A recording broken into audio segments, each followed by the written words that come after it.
Hello everyone, this is Dolorous Ed, and today I am going to be talking about the 3 Theros Planeswalkers that have been previewed. And hopefully I will try to explain it in EDH terms and see how they are.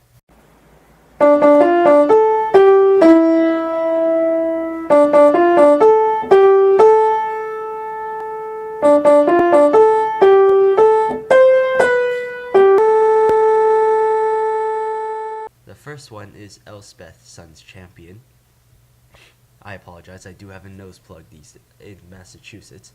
Uh, anyways, she is 4 generic mana and 2 white mana, and she starts at the loyalty of 4, and for +1, she gets 3/1/1 white soldiers onto the battlefield. -3, she destroys all creatures with power 4 or greater, and -7, she gets an emblem with creatures you control have +2/+2 and have flying.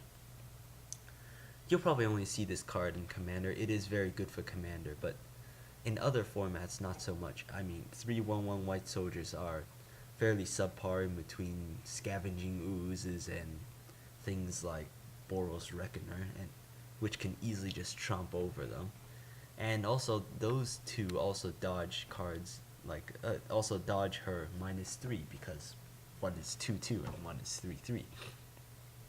In fact, the format these days seems to be running on creatures that are less than 4 power, or at least the 4 power is just above the curve.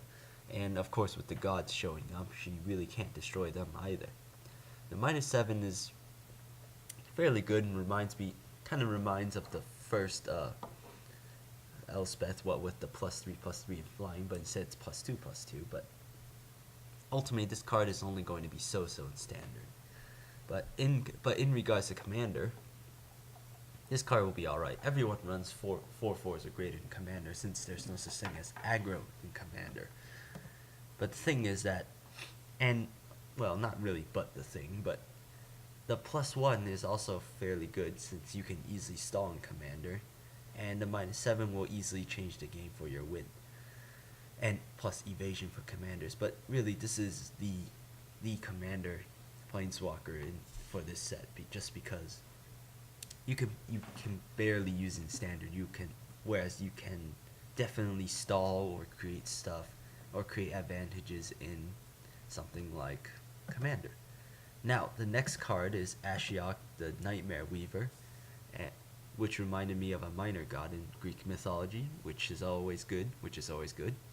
This one is 3 mana, 1 generic, blue and black, with 3 loyalty.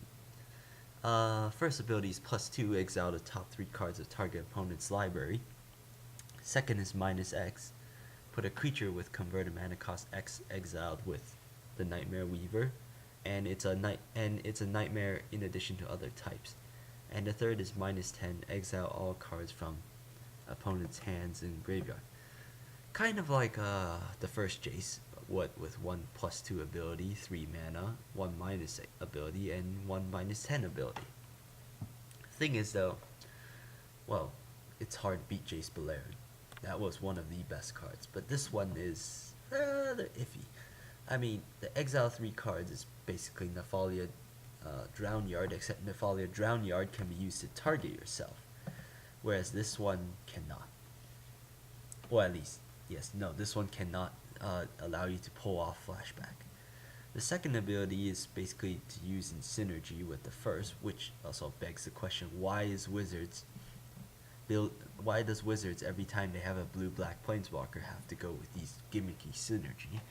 But anyways, that's pretty much the only defense this card has, and that could be a bit troublesome. But anyway, what with some cards having too much mana, and thus you can't actually summon them until much later in the game while they're beating down on you. And the third is essentially Identity Crisis. In fact, depending on the turns you pull it off, it will be the same as Identity Crisis. So this card this card in standard will be very iffy. For one, the aggro will probably beat it down, but if they're beating on it, they're wasting cards which they could have been using to damage you, the player. And plus, if they ignore it, they're in trouble, since the minus X suddenly just became -1 pull a blocker. Blue also has some pretty good blockers, so perhaps you could use that as protection for this one. Against control though, this card is where it's going to shine because they can barely do anything against you. Control has always been about finding the finisher, and if you're using the +2, you'll be usually pulling off their finishers. In fact, now that I think about it, this card will be even better in Modern since most creatures are the high advantage and 1 to 2 mana type, so, or 3 even. But anyways, if you could easily just pull off, say, a Tarmogoyf and just play the Tarmogoyf, and you just got advantage out of it, and you're denying them Tarmogoyfs, which is also good. Of course, Tarmogoyf is already played in blue, but not the point. But anyways, this card will be rather iffy.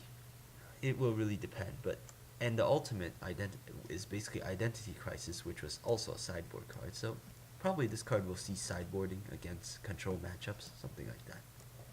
Sorry, but I should probably mention the main attraction, Commander.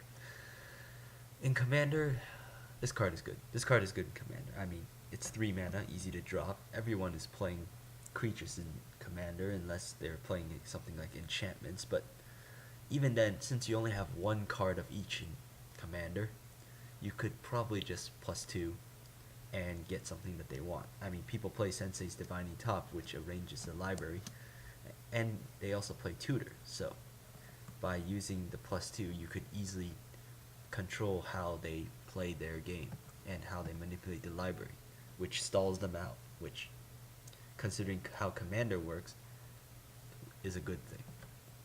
Now the final Planeswalker is Xenaghost the Reveler, and it's 2 generic mana, red and green. It's 3 loyalty. For +1, you add X mana in any combination of red or green, and X is the number of creatures you have. 0 is 2. Second ability is a 0 with 2/2 red and green satyrs with haste.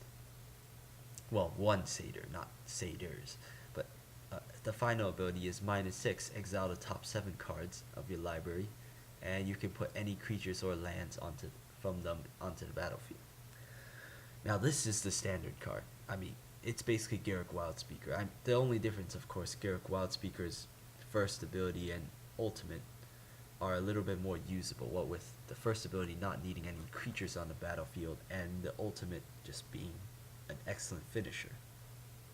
Whereas this one's ultimate is more of a win more. But it's going to be like Domri Raid, it's going to be the staple Planeswalker, not format defining, but the staple. And besides, unlike Garruk, you don't lose anything for putting the satyr into play. In Commander, this is going to be a bit iffy. See, Commander, as I mentioned earlier, is all about waiting and playing the large creature. The thing is that you don't really play large creatures with this one. You pull out a 2/2 green satyr.